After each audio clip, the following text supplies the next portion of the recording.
With Michelle on Money FM 89.3. Well, that would be me, and I can do it without a mic as well, in case the mic dies on me. Welcome. Today we've got a terrific book for you. Activate the Third Space shows us all. You, I, maybe you're a CEO, maybe you're a mother, you could be a teacher. It is a book that shows us all how we can activate a particular kind of psychological space of safety, where people can feel heard, ideas can flow, and solutions can be found. So I think this is more important than ever, because how many of us really, truly feel heard? At the workplace, at home, in our organizations? Very few, I think. So this is a very important book based on the ideas of Bill Cornwell, who has lived in Singapore and the region and worked with some of the best in terms of C-suite coaching. And these are Bill's pioneering ideas. Bill will sign copies of your book. Kinokuniya tells me, I must say, please buy the book before getting it signed. Otherwise, it's just book graffiti, right? We wouldn't want that. So buy the book, get it signed by Bill Cornwell. Bill, thank you so much for coming on my show yesterday and taking all the questions on the fly. Thank you very much. It's a pleasure for me. I will spare you my questions today. Instead, Bill will take your questions. So please, come on down, grab a seat, and he'll be in conversation as well with Michael Switow. Let me introduce you to Michael Switow.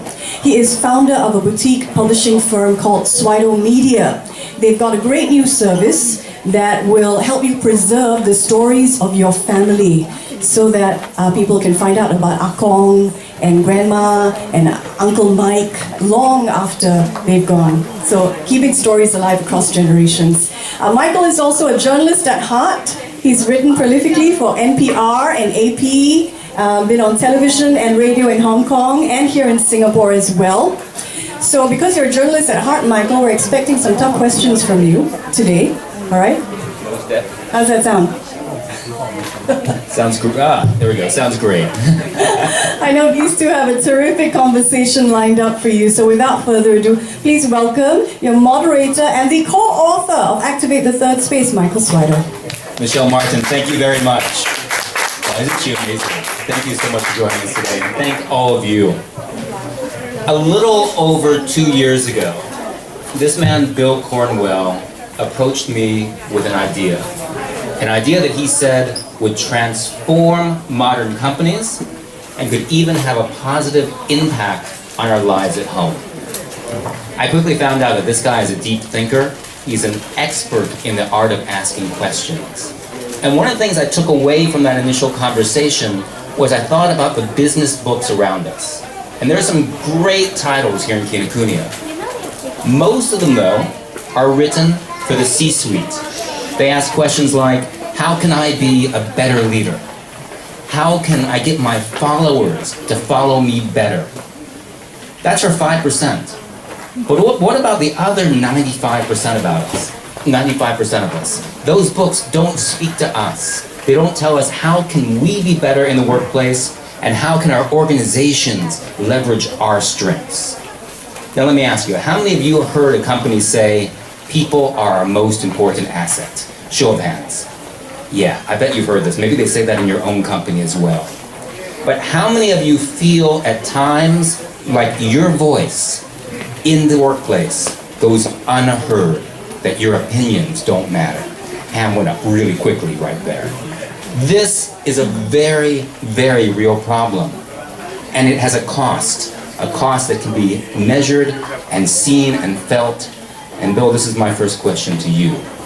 What is the cost to companies today of not hearing people's voices? Well, now I can sit? If you want, as you're most comfortable. I'll stand. The cost, we see it all around us, really. And basically, the cost for not being heard is the lack of engagement. And it's becoming more and more prevalent all the time in our organizations because they're moving so quickly. How do you get people more engaged? What's the process for doing that? And when they're not engaged, we have these new terms called quiet quitting. These terms of I'm not engaged, no one's listening to me. In fact, I read an article yesterday that said that 73% of the people who are working in your organizations today are thinking about leaving. 73%, because their sense is that they're not heard. So the idea of the book is, what is the process? What is a platform that can be created to develop an opportunity for people to be heard? And I do want to say this to all of you who are here watching and listening, that the book is generated out of all of my work here in Singapore. All of the leaders that I've been working with were Singapore-based over the last 15 years to come up with these ideas and this platform to get people to be better heard. And as a result of that, what came out of it was a need to develop this psychologically safe space. We have been asking leaders for the last 50 to 60 years to say, your responsibility to make the organization more successful. That's your job. I believe it's everybody's job. I believe that everybody has to take personal responsibility for the success of the organization. After you buy the book and you read the book, that phrase you will hear very often throughout the book. You have to take personal responsibility for the success of the organization.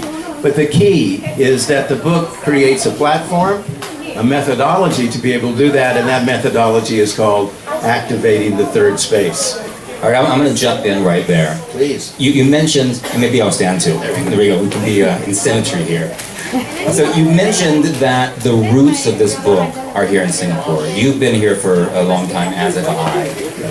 Take us back to the very genesis of this idea. You're working with the Singapore Police Force. Yeah. So I had the opportunity to coach the top 7 people at the Singapore Police Force. All of them were in line to become Commissioner of Police, and one of them, head of the Personal Investigation Division. We worked on trying to get his direct reports to step up when he asked questions, to give him answers.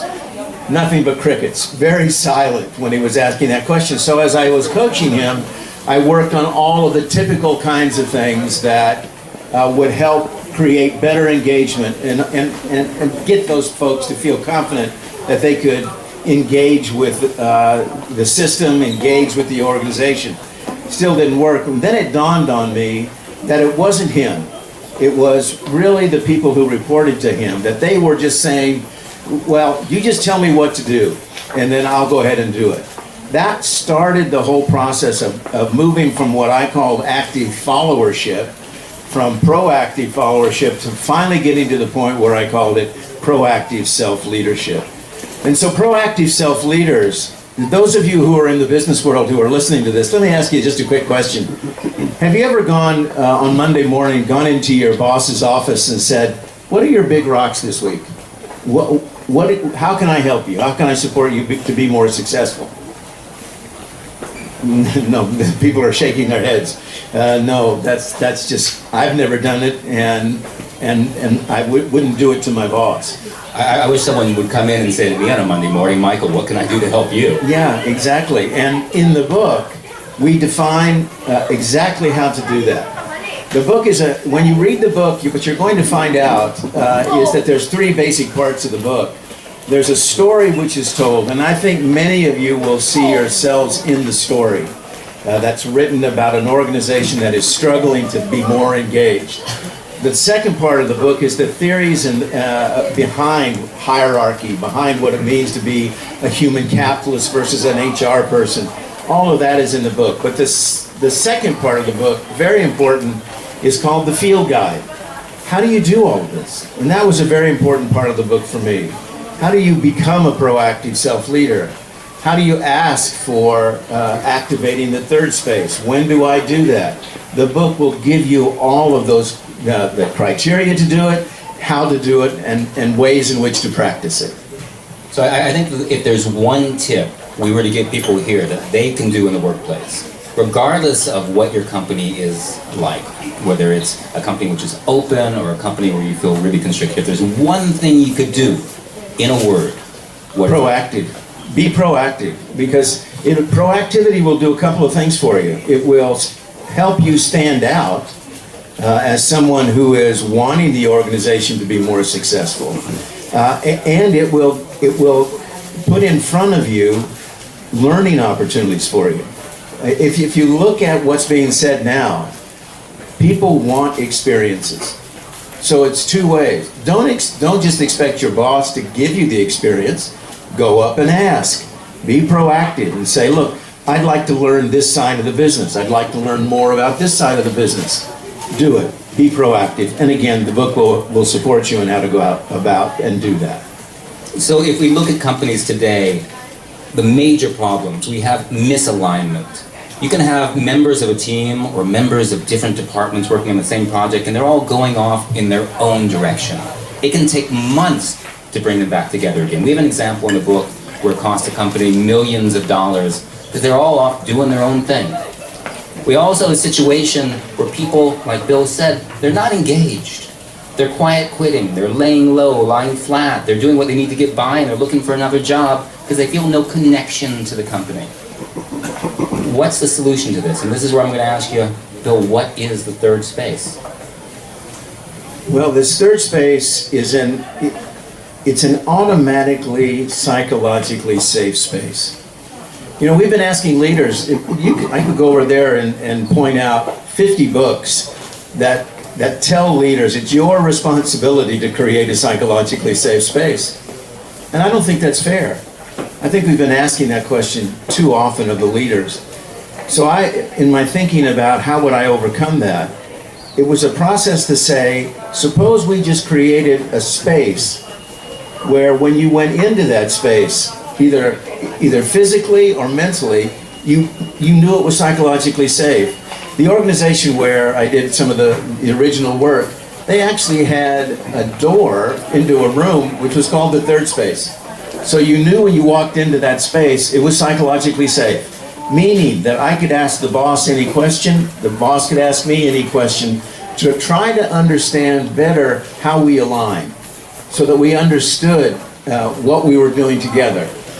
All employees want to know that their work is valuable, that what they do is valuable and can support the organization's growth and success, can support the purpose. The third space gives you that opportunity to ask those questions. And I think that's a great word you brought up there, purpose. Employees at the organization, they have to feel like they believe in what their work is, okay? Whether it's making a better watch or making more money in the markets, they have to have an affinity with that purpose. If not, they'll go work someplace else and get paid a little bit more. So the third space is where you ask that question. Okay. You can, if you are an employee and you say, you know, I don't feel like the values that I hold, and I think the values that the company hold, I don't think we're supporting that enough. If that comes into your mind, then the third space is where you go ask that question. All right, so we promised people here today tips for the workplace and also for at home. And Bill, you grew up in a really big family. I mean, really big. Okay? I forget how many brothers and sisters you have. You probably forget how many brothers and sisters you have. Occasionally, I have 7 brothers and sisters. So it was we were a bit of a pack animal growing up. But the great thing about my mom and my dad is that we had a circular table for dinner. And so questions came up all the time. And it was very important that the older brothers and sisters let the younger brothers and sisters say what they needed to say. If you were involved in our family, you knew very soon that you had a responsibility to support the family and make it more successful. That's just the way we were. And I just think that carried through in your families. So if you have young kids, 8, 12, 15, go into the third space. And begin to ask them questions. Because asking them questions, they really want you to know what's going on with them. So take your time. Use the third space as a possibility to be able to have a better relationship with your kids. And I think what's really testament to that is you told me that you get together with your brothers and sisters, every 1-2 years now for a family reunion? Yeah, every 2 years for the last 38 years. And you all still get along. You like each other. Yeah, we like each other. We really do. And that's just part of this understanding that you are a part of something bigger. And if you